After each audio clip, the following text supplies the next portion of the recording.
presenta Motorola con su Moto G72. Hello, Moto. El Poder Ejecutivo emitió un decreto que unifica los valores de las multas de tránsito en todo el país. El Congreso de Intendentes había resuelto en forma similar el 19 de mayo del año 2022. Ahora hay un criterio único para todas las multas en todo el territorio nacional de parte de todas las intendencias. ¿Cómo se llegó a ese acuerdo? ¿Qué implica para los que circulamos en el país con nuestros vehículos? Estamos en comunicación ahora con César García Acosta, consejero del Congreso de Intendentes. García, ¿cómo le va? Buenos días. ¿Qué tal? ¿Cómo le va? ¿Cómo está usted? Muy bien, muchas gracias por atendernos. Por favor. García, primero recordemos cómo fue el proceso para que las 19 intendencias del país unificaran conceptos con respecto a esto. Lo primero, esto surge a partir de la ley 19.824 que se dictó en el año 2008, o sea, durante la administración del gobierno anterior, en donde ahí se resolvió en el artículo 26 de esa ley que tenía que haber una unificación en los valores de las multas de tránsito y se le asignó al Congreso de Intendentes la facultad de coordinar los valores de las multas, proponérselo al Poder Ejecutivo a través de la UNACEB y terminar un proceso de negociación que le diera racionalización al tema de las multas. Eso se hizo en el Congreso hace más de un año, pudimos llegar a esa resolución. Eso supuso un acuerdo muy importante desde el punto de vista conceptual, porque para tener claro, en el año 2016 habían 4.500 formas de sancionar al conductor.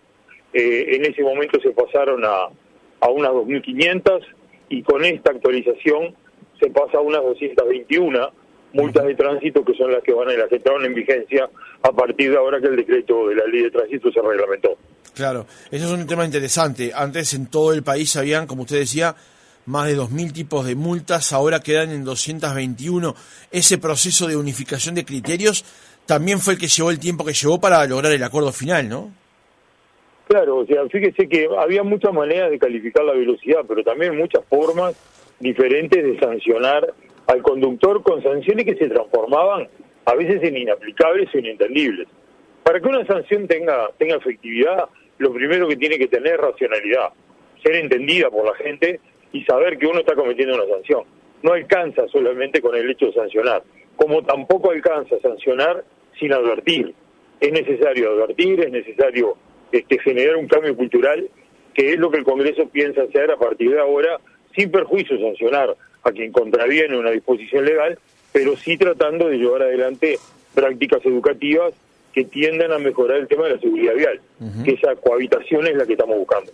García, en el comunicado que sacó el Congreso de Intendentes se señala que las intendencias podrán financiar el pago de las multas de tránsito impuestas en su jurisdicción de acuerdo a las formalidades del texto ordenado del SUSIBE, salvo cuando provengan de sanciones y multas derivadas de siniestros de tránsito con lesionados graves o fallecidos. ¿Podemos profundizar un poco sobre eso? Sí, cómo no. El primer tema es que por un lado se fijan sanciones, por otro lado se establecen criterios más o menos generales sobre cómo el conductor tiene que proceder en la vía pública, y al final está todo lo que tiene que ver con el sistema punitivo más severo, más rígido, más grave, que proviene de situaciones muchas veces que exceden lo que es la cohabitación en el tránsito. Esto tiene que ver concretamente con una sanción penal, un accidente con muerte, con lesiones graves. Bueno, todo eso tiene que ser calificado de una manera diferente por la sanción, que no pasa a ser únicamente una multa, sino que además convive con otros sistemas de gestión, como tiene que ver el de la justicia, en donde hay sanciones que por sí mismas pasan a un tribunal de faltas, u otras a un juzgado penal y la gente termina en la cárcel, ¿no? En el caso de la muerte. ¿Qué pasa con las multas que aplica el Ministerio de Transporte en este contexto, García? El SUSIBE es el cobrador, a partir de un convenio que firmó con el Ministerio de Transporte, de las multas que ocurren en carretera. Acá lo que hay que analizar es que hay dos jurisdicciones a nivel legal en el país. Una es la departamental, que es la que atañe a las intendencias, y la otra es la del gobierno nacional, que es la que está vinculada a las rutas, a las carreteras, y son dos jurisdicciones diferentes que admiten incluso concepciones diferentes. No es lo mismo manejar en una carretera que manejar en una ciudad. Entonces hay cosas que dentro de una ciudad pueden ser minimizadas y cosas que en la carretera no se puede. Entonces, por ejemplo, el uso del cinturón de seguridad, los implementos técnicos que tiene que tener el vehículo, la iluminación, la manera de conducir, de pasar o no pasar en ruta, va mucho más allá de un radar. Eso es lo que genera diferencias entre uno y otro comportamiento. Nosotros estamos regulando en estas primeras 221 multas, el Poder Ejecutivo reguló las sanciones que tienen que ver con los gobiernos departamentales. Y en los próximos días seguramente va a salir un decreto similar a con las sanciones que tienen que ver en rutas nacionales. Entonces el Ministerio de Transporte y Obras Públicas incide en ese proceso en el marco de que SUSIB es el cobrador de las multas, o sea, las cobramos en nuestro sistema de red de cobranzas y con toda nuestra operativa, pero son multas autónomas que generalmente son impuestas o por inspectores del Ministerio de Transporte o por la Policía Caminera. Pero con respecto al tema del valor, García, sí, va a llegar un momento en el que la multa que imponga la Intendencia local sobre exceso de velocidad, por ejemplo, tenga los mismos valores o la misma incidencia que la que ponga el Ministerio de Transporte en rutas nacionales. En cuanto al valor de la multa, las multas que están tipificadas en el sancionador departamental que salió en la programa de decreto, por ejemplo, llegan a las 15 UR. Sí. En el caso de las rutas nacionales, a través de una ley, que es ahora la ley de rendición de cuentas, los legisladores bajaron ese concepto a 10 UR. No alcanza el decreto de departamental porque la autonomía no la tiene el Poder Legislativo, sino que las autonomías son departamentales. Acá lo que hay que considerar es que nosotros unificamos valores de multa y no sanciones de multa. La sanción siguen siendo la que cada gobierno departamental tiene aprobada por sus juntas departamentales. O sea que hoy por hoy, una persona que, en un tiempo X, una persona que infrinja la velocidad en la jurisdicción de una intendencia, el máximo de la multa será 15 UR, y si el exceso de velocidad se constata en rutas nacionales, aunque sea en el mismo departamento, juzgado esto por el Ministerio de Transporte, el máximo será 10. A ver, en el mismo departamento va a ser siempre, porque el territorio sigue siendo único. Acá de lo que hablamos es jurisdicción de ruta, la ruta nacional o los caminos y las calles departamentales. Está bien, en el mismo territorio por jurisdicciones distintas va a tener valores diferentes. No es que tenga valores diferentes, es que en el tope máximo del valor, la multa por mayor valor en el exceso de velocidad, los legisladores entendieron que lo tenían que calificar de una manera menor de lo que entendemos los gobiernos departamentales se califica en el territorio nacional. También es cierto de que nosotros otorgamos una cantidad de facultades más a las intendencias, que en el caso de multas que no agravian la seguridad pública, y el exceso de velocidad es una, ahí es donde tenemos diferencias con muchas personas que han opinado de este tema últimamente, pero bueno, es válido que cada uno en su ámbito lo haga y lo lleve adelante, pero nosotros entendemos que el exceso de velocidad es la razón y la causa de la mayor cantidad de accidentes que hay en el país. Sobre todo cuando uno habla de radares, ¿no? Los radares están instalados en un lugar único de la ciudad, no en todo el kilometraje que tiene una ciudad o una ruta. Claro. Entonces usted puede calificar un control en un punto determinado, pero lo que importa es la conducta de ese conductor en el resto de la ruta. Cuando hay un radar, generalmente en ruta, lo que hay cercano es una escuela, un liceo, un centro poblado. Y lo que trata de cuidarse es al más vulnerable. Y el más vulnerable no es el conductor de un vehículo, sino que es el peatón. ¿Usted comparte ese límite que impuso la ley de rendición de cuentas? Personalmente no, institucionalmente sí, porque es una ley y está para que se respete y el Parlamento la votó. Desde el punto de vista conceptual, como ley, no, por supuesto que no. Digo, lo hemos defendido en el Parlamento. Cuando fuimos al Parlamento, en el momento de que esto se debatió en diputados, lo argumentamos fuertemente como Congreso de Intendentes de por qué era la razón que se había llegado al establecimiento de estas multas. Sí aceptamos, por ejemplo, que haya un marcador de velocímetro antes de llegar al radar, pero a ver, esas cosas hoy pueden suceder de la misma manera a través de una tecnología propia de cada conductor, a través de las plataformas que hay, que le advierten a uno que hay qué cantidad de kilómetros o de metros aparece un radar. Si usted no levantó el pie del acelerador, en realidad es porque no quiso, no porque se encontró con que de repente había un radar. Había un radar porque estaba instalado, porque hay una situación de peligro que amerita que haya una reducción en la velocidad. Uh-huh. García, no sé si lo pongo en un aprieto, pero usted recuerda, para contárselo a la audiencia, cuáles son los límites de velocidad ahora sancionados, digamos. Por ejemplo, cuando el exceso es de 20 kilómetros por hora, el valor de la multa es de 5 UR, ¿es así? Claro, empieza en 5 UR y termina en 15. Lo que hicimos fue gradualizar. Originalmente el exceso de velocidad mayor era superar casi con 40 kilómetros por hora el máximo permitido. O sea, si el máximo en ese lugar eran 45 y una persona iba a más de 90 kilómetros por hora, se sancionaba eso. Fíjese que es tan razonable lo que le digo como ese límite. Si uno habla del límite de 45 kilómetros por hora, 20% más de 45 son 65. Ya eso en un auto se nota. Uh-huh. Eso fue lo que se sancionó. Nunca fue una determinación ni tan onerosa ni tan grave. O sea, acá lo que se hizo fue, en el marco de los debates, comparar las 15 UR con el salario mínimo nacional. Ahora, ¿es comparable un salario mínimo nacional con una muerte? Nosotros creemos que no, creemos que la seguridad vial no puede estar sujeta a esas condiciones. Es un criterio, lo respetamos, pero no lo compartimos. Uh-huh.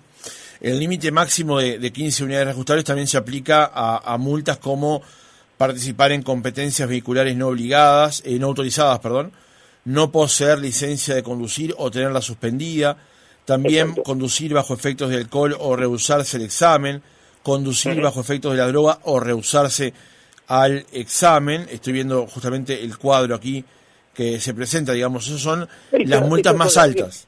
Claro, si usted mira los conceptos que encierra cada una, el sentido es natural. O sea, manejar alcoholizado es un error, manejar drogado es una imprudencia. Digo, todo eso es sancionable por la sociedad y todos lo entendemos como algo negativo. Incluso lo entienden negativo aquellos que son alcohólicos, aquellos que son drogadictos. Todo el mundo sabe que no lo puede hacer. Y si a todo eso usted le pone el agravante de que incurrir en ese tipo de sanciones puede terminar afectando la vida de otros, obviamente que el 15 UR no es que sea mucho o poco. Es un parámetro para sancionar algo que tiene que ser sancionable. Uh-huh. A esto, en su momento, se va a sumar también la quita de los puntos, por ejemplo, cuando la licencia por puntos ya esté funcionando, y todo este sistema de unificación de los valores no es más que la antesala de eso, del nuevo tema que va a haber de licencia por puntos, que lo que intenta es un cambio del comportamiento cultural de las personas en la vía pública. ¿Cuándo llegaremos finalmente a la licencia por puntos? Mire, como lo dijo el presidente del Congreso el otro día, todo el año que viene va a ser un año piloto. Nosotros ahora en el SUSIBE ya estamos implementando los últimos ensayos de los sistemas informáticos que van a modernizar todo el sistema del permiso de conducir. Uno de ellos es que por SMS se le van a comunicar a todas las personas, eso ya sucede hoy, pero a quien se le vence la licencia de conducir le avisan 30 días antes que se le vence la licencia.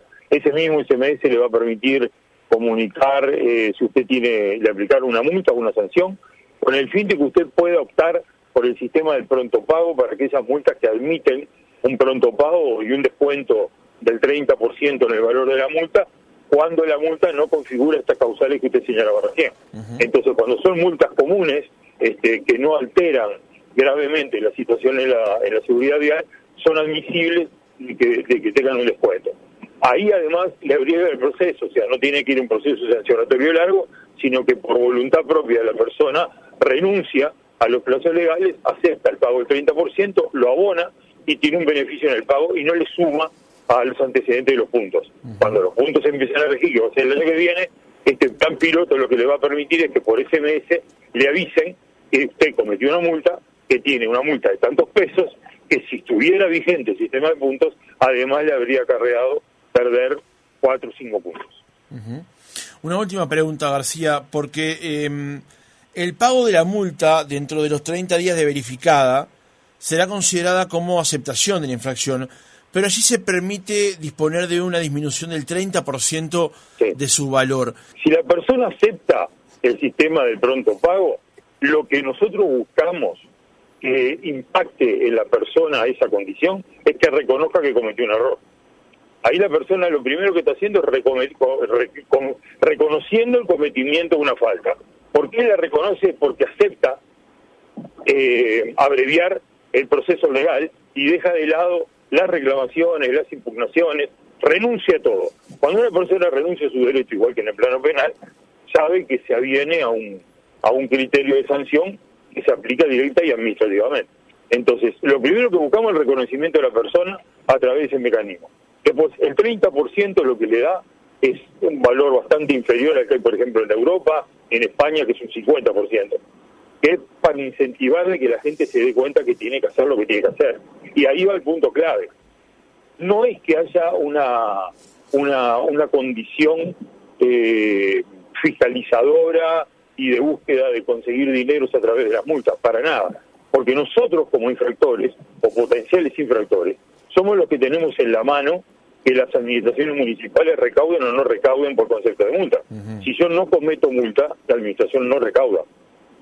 Lo que estamos buscando es que la gente reconozca que comete sanciones, que no sigamos teniendo la cantidad de sanciones que se aplican por año, 700.000 multas por año, de las cuales 500.000 multas son vinculadas a la seguridad vial. Lo que buscamos es que ese 20% de conductores, que son los que incurren en falta, dejen de hacerlo y se convenzan que es mejor cumplir con las normas de cohabitación. Claro. La pregunta apuntaba justamente a que, por ejemplo, si alguien es multado por manipular el celular y conducir, la multa es de 4.878 pesos. Ahora, si la paga en ese plazo que establece el Congreso, la multa se transforma en 3.415, digamos.